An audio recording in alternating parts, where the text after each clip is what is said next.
Inwoners en raadsleden vermoeden dat er tegen de afspraken in toch arbeidsmigranten in Schoondijken zitten.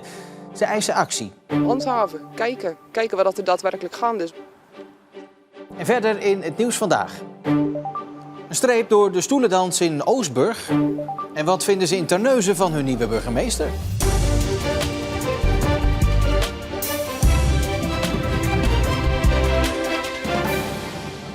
Goedenavond. De inwoners van Schoondijken dachten dat de burgemeester een glasheldere belofte had gedaan.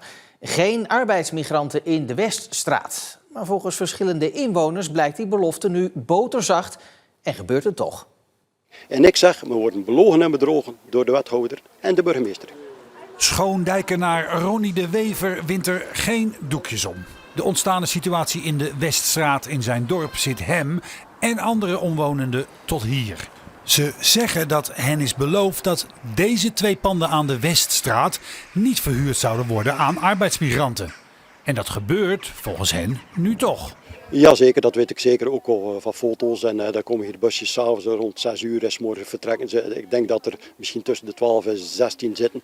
De buurt heeft vele jaren geleden een deuk opgelopen toen het voormalige Hotel West, dat nu een vakantieappartementengebouw is, vol met arbeidsmigranten zat. Er was zoveel overlast tot vechtpartijen, met messen liepen ze rond, drank, muziek. De hoeren kwamen hier langs, dus je weet wel genoeg hoe dat gegaan is. Na een handtekeningenactie in 2021 hoorde de buurt geruststellende woorden van het gemeentebestuur. De burgemeester heeft hier 4,5 jaar geleden een belofte gedaan dat er geen arbeidsmigrant meer in de wedstrijd zou komen. Maar de buurt is ervan overtuigd dat er aan arbeidsmigranten wordt verhuurd. De eigenaresse van de panden reageert via WhatsApp. Voor alle soorten huisvesting is de pandeigenaar verplicht zich aan de gemeentelijke regels te houden. Dat geldt uiteraard ook voor eigenaren als wij. Dat is op dit moment ook zo en dat zal in de toekomst ook zo blijven. Ondertussen snappen raadsleden eigenlijk niet hoe het kan dat de gemeente niet lijkt te weten wat er speelt. Ze hebben verteld dat ze niet op de hoogte waren wat de eigenaresse ermee wil. Dat hebben ze gevraagd en de eigenaresse geeft dan aan niet te weten wat ze ermee wil. Terwijl er wel al een advertentie geplaatst is voor arbeidsmigranten 25 slaapplaatsen voor arbeidsmigranten. Dus ze wist wel al wat ze ermee van plan was. Wat Klaarhout betreft komt er actie. Handhaven, kijken wat er daadwerkelijk gaande is. We hebben de beelden doorgestuurd. Dat er inderdaad dus busjes met mannen met fluoriserende pakken af en aankomen. Dus het is vrij duidelijk dat het geen gezin is. Dat er meer dan 4 personen voor, 4 personen achter, zoals eerder verteld, verblijven. Dus daar moet op gehandhaafd worden. Nu ook een aangrenzend pand met crowdfunding door dezelfde ondernemer is gekocht en ook voor de verhuur aan arbeidsmigranten lijkt bestemd te zijn, wil Klaarhout een onderzoek naar de financiële handel en wandel. En tot die tijd... Zet het op stop. Contacteer de eigenaresse en zeg zolang wij nog niet duidelijk weten of dat hier wel of geen arbeidsmigranten mogen logeren, dan moet je ze er maar even uithalen. Gemeente, doe hier wat aan. En ik zou ook zeggen naar de raadsleden toe. Raadsleden, open je ogen. Komen jullie op voor de inwoners? Burgemeester en wethouder, die doen het niet. Dus ja, dat is een kwalijke zaak.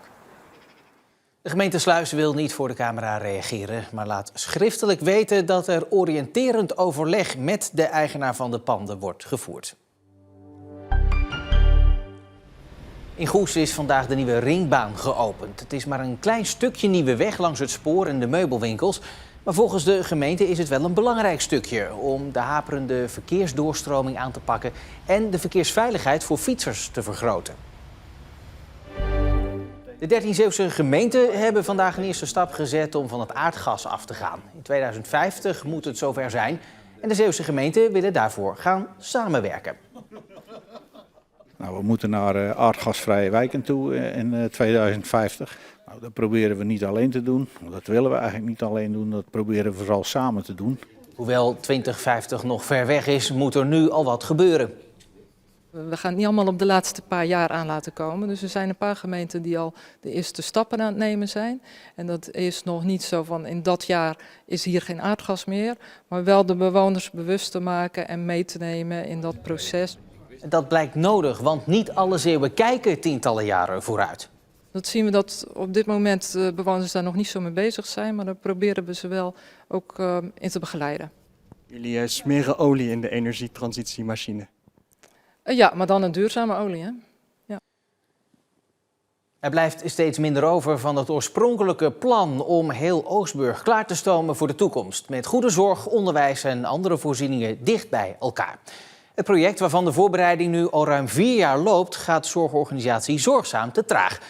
Ze kunnen niet langer wachten en gaan nu maar zelf nieuw bouwen. De hele skyline van Oostburg zou op de schop gaan. Dat was 4 jaar geleden het grootst gepresenteerde masterplan. Verpleeghuis Stelle zou gesloopt worden en daar zou de nieuwbouw van het Swin College komen. Een groot deel van het gemeentehuis zou ook worden gesloopt. Daar kwamen volgens het plan huizen en zorg voor ouderen. En dan tenslotte het huidige gezondheidscentrum, Antonius. Dat zou platgaan en een nieuw onderkomen krijgen op de plek waar nu het jongerencentrum Time Out zit. En op deze plek moesten dan huizen komen. Dit hele plan wilde de gemeente Sluis in 1 keer tegelijkertijd uitvoeren. Maar vorig jaar bleek al dat dat te ambitieus was. Het moest stapje voor stapje, maar dat betekende ook dat het meer tijd ging kosten. Maar het gevolg daarvan is nu dat het allemaal te laat komt voor zorgorganisatie Zorgzaam.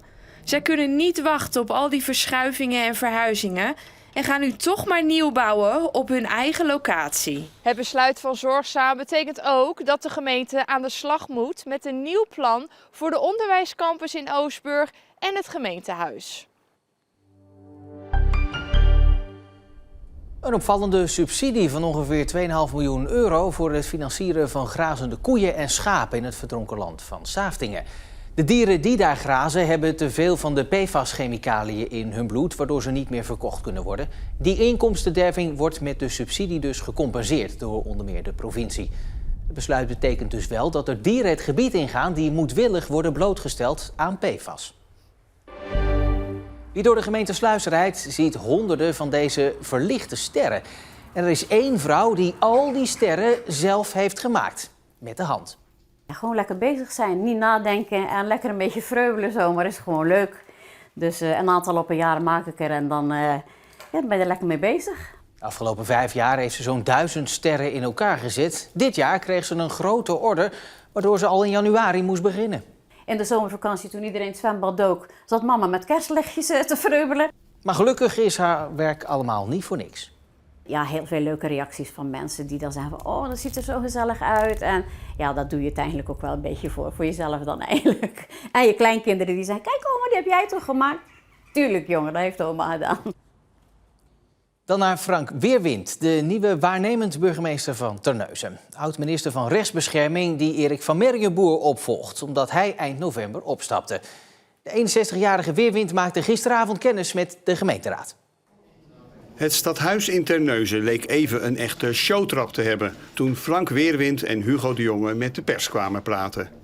Meneer Weerwind, wat ziet u als uw belangrijkste taak hier in Terneuzen? Hier staan voor de Terneuzenaren in deze stoere stad en de raad mogen dienen en het college. Weerwind wordt op 7 januari benoemd. Zijn voorganger, Erik van Mergenboer, stapte op door de commotie die ontstond toen de gemeenteraad tegen vergunningverlening voor een asielzoekerscentrum aan de Handelspoort stemde. Frank Weerwind wil het nog niet hebben over dat AZC, maar hij zegt de kwestie aan te kunnen. Geloof me, mijn lenigheid en mijn atletisch vermogen zijn niet meer wat ze geweest zijn. Ik ga gewoon aan de slag. Eerst goed met de mensen gesprek aangaan en dan pas conclusies trekken. Raadsleden in Terneuzen maakten gisteren kennis met Frank Weerwind en waren na afloop positief. Ik vond hem heel toegankelijk, heel sociaal. Ik denk dat hij genoeg bestuurlijke ervaring heeft met alles wat hij heeft gedaan. Dat geeft mij ook wel vertrouwen dat hij dus Terneuzen weer een stap verder gaat helpen. Er is een goede klik met de gemeenteraad, tenminste op het eerste zicht. Dus het gaat goed komen, denk ik. Wat gaat het betekenen voor die hele AZC-problematiek hier in Terneuzen? Dat ook een van de redenen is waarom meneer Weerwind naar Terneuzen gehaald is. En ik vind zelf dat we daar wat minder de nadruk op moeten gaan leggen. Er zijn veel belangrijkere problemen in Terneuzen dan alleen maar een AZC. Er komt veel op Terneuzen en op Weerwind af. Mogelijke kerncentrales, de ontwikkeling van de haven en de algenoemde AZC-kwestie. Dat verdient een zwaar gewicht, vindt Hugo de Jonge. De burgemeester van Terneuzen is de voorzitter van de veiligheidsregio in Zeeland. Dus heeft de hoeder te zijn van onze veiligheid hier. Dus me dunkt dat zo'n stad een zwaar gewicht verdient. En bij Frank is Terneuzen in goede handen. Aldus Hugo de Jonge. Ik praat erover verder met politiek verslaggever Marcel de Kranen. Toch even, hè, de PVV zegt dus dat er niet zo de nadruk gelegd moet worden op die AZC-kwestie. Ja, dat is wel opmerkelijk, want als er nou één partij is in Terneuzen die oppositie heeft gevoerd tegen het AZC, dan is het de PVV wel. Maar goed, gisteren leek de kernboodschap in de communicatie wel te zijn: Terneuzen is niet alleen het AZC, er is zoveel meer. De havens, Douw, noem maar op. Echt iedereen zei dat. Kijk, en van Frank Weerwind en Hugo de Jonge verwacht je wel dat ze dat AZC op dit moment een beetje downplayen. Maar iedereen zei het dus, en zelfs de PVV. Nou, je zou kunnen zeggen, dat is natuurlijk ook zo. Er is meer in Terneuzen dan alleen een AZC-kwestie. Ja, tuurlijk, maar 2 dingen daarover. Kijk, zonder die AZC-kwestie was Frank Weerwind hier natuurlijk niet gekomen. Want dan hadden we gewoon nog Erik van Merrienboer. En het probleem van het AZC blijft gewoon. Weerwind die erft eigenlijk de spagaat waar Van Merrienboer ook al in zat. Aan de ene kant heb je dat negatieve besluit van de Raad die zegt: nee, wij willen geen AZC en een negatief advies. Aan de andere kant heb je het Rijk dat tegen Terneuzen zegt van: er is de spreidingswet en gij zult 200 asielzoekers huisvesten. En dan is er ook nog eens het COA dat dreigt met een rechtszaak eventueel. Nou, ga er maar aan staan. Ja, maar goed, een spagaat. Frank Weerwind zegt: ik ben lenig genoeg om met die spagaat om te gaan. Nou, ik ben benieuwd hoe die dat gaat doen. Dat gaan we zien. Marcel, dank je wel. Het was de meeste tijd bewolkt. Lokaal viel er ook nog wat motregen, maar met een beetje geluk kwamen er ook wat opklaringen hier en daar, maar daar moest je wel goed naar zoeken. Morgen dan zijn er verspreid perioden met regen. In de middag is het dan allemaal wat droger. Een matige tot vrij krachtige, aan zee soms krachtige zuidenwind. Vrijdag en in het weekend wordt het wat rustiger qua wind betreft dan toch. Tot zover. Deze Zeeland Nu voor vandaag. Het laatste Zeeuwse nieuws, dat vind je natuurlijk altijd online in onze app en ook op omroepzeeland.nl. Ik wens u voor nu nog een heel mooie woensdagavond.